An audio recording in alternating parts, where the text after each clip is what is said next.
High, যদি কিছু মনে না করেন তাহলে আপনাকে একটা কথা বলতে পারি? হ্যাঁ বলুন না, কি বলবেন? বলছিলাম, আপনার পাশের ওই জানালার সিটটা আমাকে বসতে দেবেন? কেন আপনাকে বসে দেবো? কেন? এটা আমার সিট। আপনার সিট নম্বর কত? আমার সিট নাম্বার 32।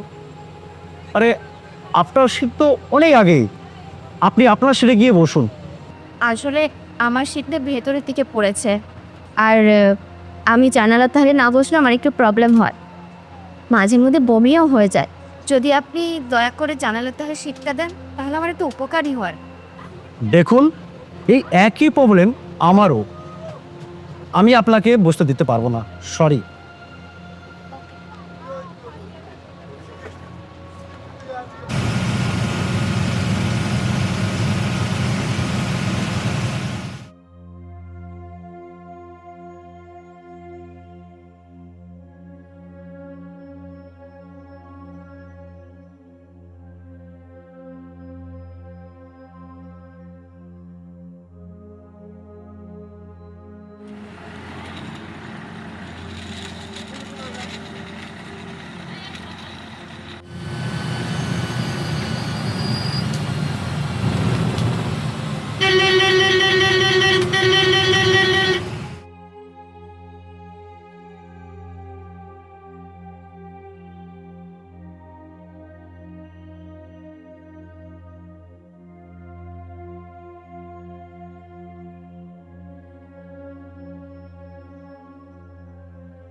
কি হয়েছে?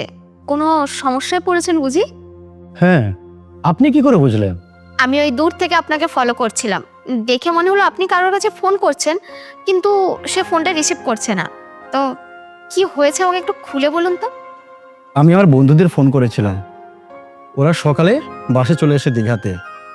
আমার একটু কাজ ছিল বলে আমি আসতে পারিনি। তাই ওরা বললো রাতের বাসে এসে পৌঁছলে ওদেরকে ফোন করলে আমাকে রিসিভ করে নেবে। ওদেরকে ফোন করছি, ফোনই ধরছে না। আসলে আমি তো দীঘাতে প্রথমবার, তাই এখানকার কিছুই জানি না। ও, এই ব্যাপার। আপনি এক কাজ করুন, আপনি আমার সঙ্গে আমার হোটেলে চলুন। আমার হোটেল রুম বুক করা আছে, আর ওখানে বসেই আপনি আপনার বন্ধুদের ফোন করবেন, বন্ধুদের সঙ্গে কথা হয়ে গেলে বন্ধুদের কাছে চলে যাবেন, ব্যাস। আপনি বললেন, এর জন্য আপনাকে ধন্যবাদ। আর আমি আর এই রাতে আপনাকে আর সমস্যা মতো ফেলতে চাই না। এতে সমস্যার কি আছে? আপনি চলুন তো আমার সঙ্গে। ঠিক আছে, আপনি যখন এত করে বলছেন তাহলে যাচ্ছি। আপনি আরেকবার ভেবে দেখুন, আপনার কোনো প্রবলেম হবে না তো? না না না, আমার কোনো প্রবলেম হবে না, চলুন। ঠিক আছে, চলুন। আপনি যদি না এগিয়ে আসতেন তাহলে আমি খুব সমস্যার মধ্যে পড়ে যেতাম। বাসে আপনার সাথে ওই ব্যবহার করার জন্য আমাকে ক্ষমা করে দেবেন। আরে এতে ক্ষমা চাওয়ার কিছু নেই, আমি ওর জন্য কিচ্ছু মনে করিনি। দেখুন তো, এতক্ষণ ধরে কথা বলছি আর আপনার নামটাই জানা হলো না। আমার নাম সোমা চৌধুরী, আর আপনার? অভিজিৎ দাশগুপ্ত। আপনি কবি বললেই চলবে। আচ্ছা ঠিক আছে, আমি আপনাকে অভি বলেই ডাকবো।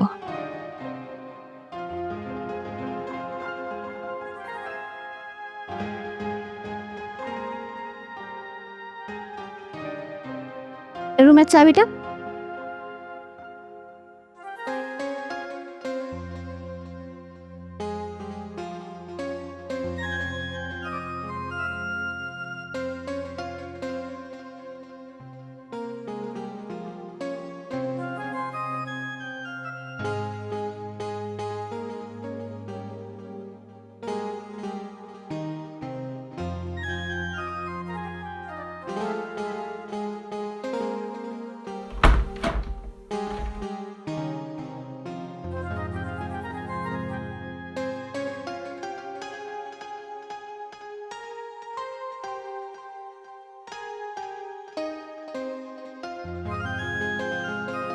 আপনি এক কাজ করুন, এখানে একটু বসুন, আমি ওয়াশরুম থেকে আসছি।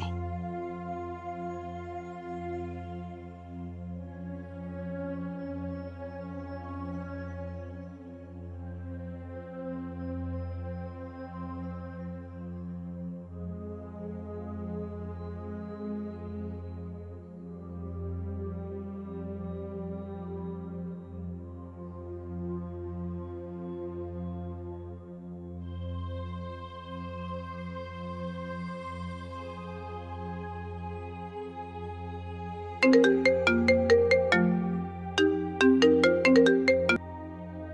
রাজীব, তোরা ফোন তুলছিস না কেন? আমার কতটা টেনশন হচ্ছে তুই বুঝতে পারছিস?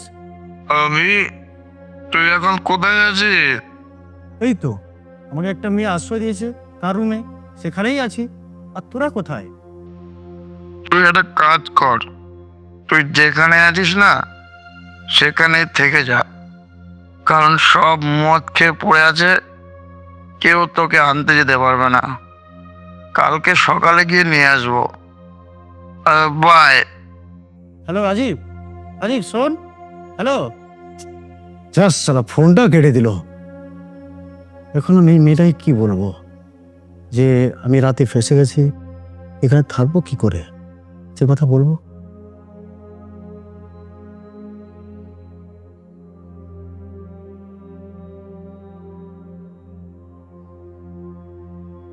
কি হলো? কি এত ভাবছেন? না মানে বন্ধুরা ফোন করে বললো যে কাল সকাল আগে আমাকে নিতে আসতে পারবে না, তাই কি করবো ভাবছি। এতে ভাবার কি আছে? আপনি এখানেই থেকে যান। না না, এটা কি করে সম্ভব? আপনি একটা মেয়ে। তাতে কি হয়েছে? আর একটা কথা বলি কি, আপনার বন্ধুদের কাছে যাওয়ার কি দরকার? এখন ধরতে গেলে আপনিও একা, আমিও একা। তাই এই দুদিন যদি আমরা দুজন একসঙ্গে কাটিয়ে দিই তাহলে কেমন হয়? সত্যি বলছেন? একদম সত্যি।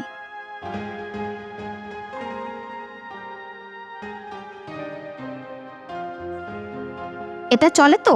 আমার তো আবার এটা না খেলে রাতে ঘুম আসে না। চলে, তবে আমি খাবো না। কেন? কেন খাবেন না? না খেলে আবার আমার উল্টো পাল্টা হয়ে যায়, তাই আপনার সাথে যদি কোনো উল্টো পাল্টা হয়ে যায়। হবে তো হবে, আপনি খান। তবে খেতে পারি, একটা শর্ত আছে। শর্ত?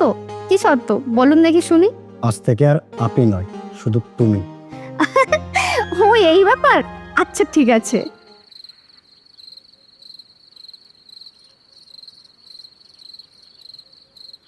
আচ্ছা, আপনি কি করেন? এই এক প্রকার বেকারই বলতে পারেন। ছোট একটা ব্যবসা আছে। আর আপনি? আমি চুরি করি। মানে? মানে মন চুরি করি। এই যেমন ধরুন, আমি এখন আপনার মন চুরি করছি। তা যা বলেছেন, সত্যি সত্যি আমার মনটা চুরি করে নিয়েছেন। এই নিন, এটা আবার খেয়ে নিন তো। চিয়ার্স।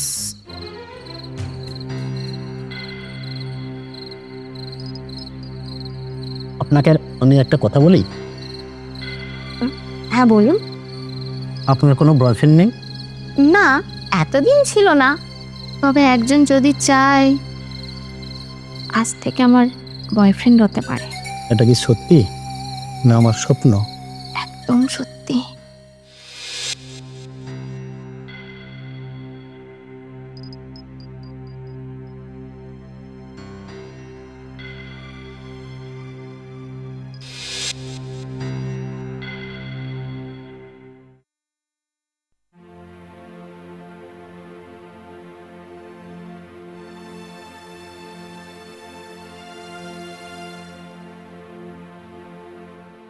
এই তুমি বেঁচে থেকে যাও, আমি বন্ধুর সঙ্গে দেখা করে আসি।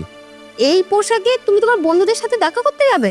আর আমি পোশাক করে গেলে তো তাহলে বন্ধুর কাছে আমি চান করে নাম করে তাই আর বেরিয়ে আসতে পারবো, নাহলে ওরা আমাকে আটকে দেবে। আচ্ছা ঠিক আছে, তাড়াতাড়ি চলে এসো। এই নাও রুমের চাবি, তুমি রাখো, আমি আসছি।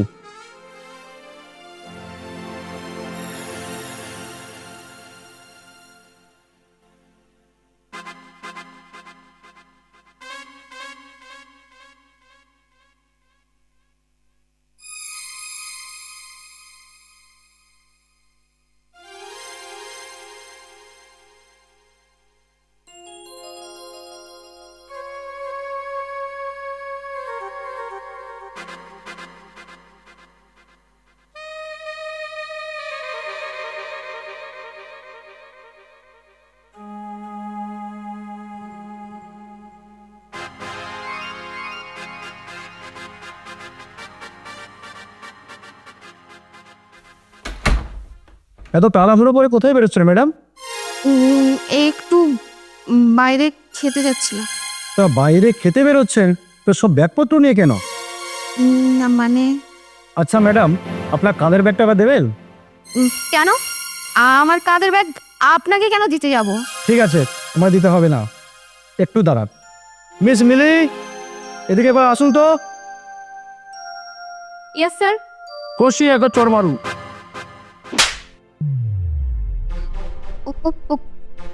পুলিশ? বাহ, এক চড়েই বুঝে গেছে।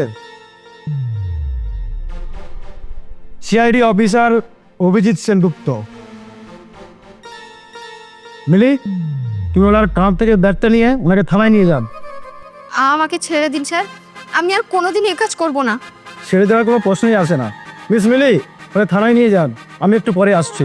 কারণ আমার চুরি হওয়ার যাওয়ার জিনিসগুলো তো সব বুঝে নিতে হবে না। এই চল চল আমার সাথে চল।